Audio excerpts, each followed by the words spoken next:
I'm a little frustrated because I heard a lot about love. And one thing that I know is it's not because of the lack of love that we're not able to feed our children. It's not because of the lack of love that we are able to house people. It's not the lack of love that we are unable to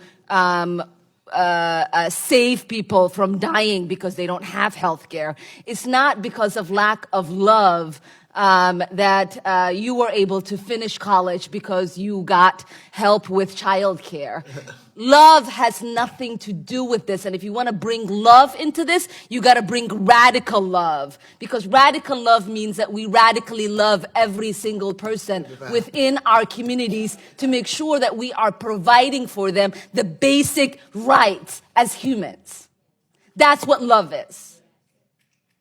And that's the godly thing to do. You can't pray for your children to be fed, so you're not crying because they're crying and they can't go to bed. You cannot pray for your medical bills to disappear.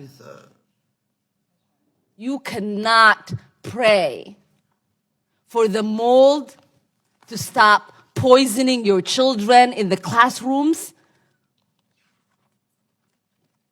The other thing that frustrates me is people who have experienced poverty, who have gotten the straps for their bootstraps, who sit and talk about how we shouldn't do anything for the next person. See, as someone who knows severe poverty, I lived in a refugee camp on the floor, no water, nothing. And I hear somebody say here in the United States, they're fine with their grandparents not having running water. And that's supposed to be okay? We don't get to have those kind of conversations. The conversations we get to have is how we are responsible for fully funding our schools so all of our children have the opportunities we have as we sit in this room.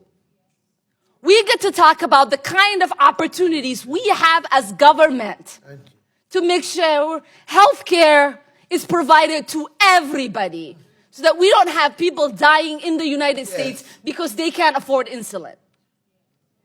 The conversation we get to have is making sure that there are no children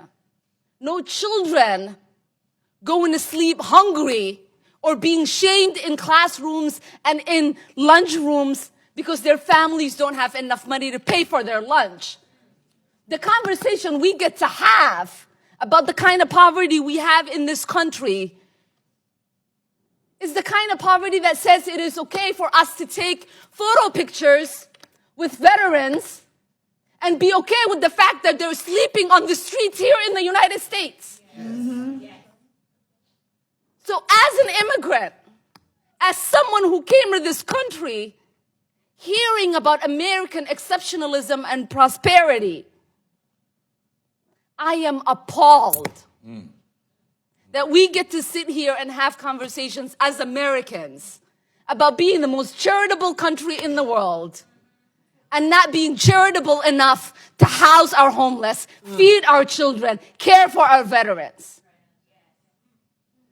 What is charitable about that?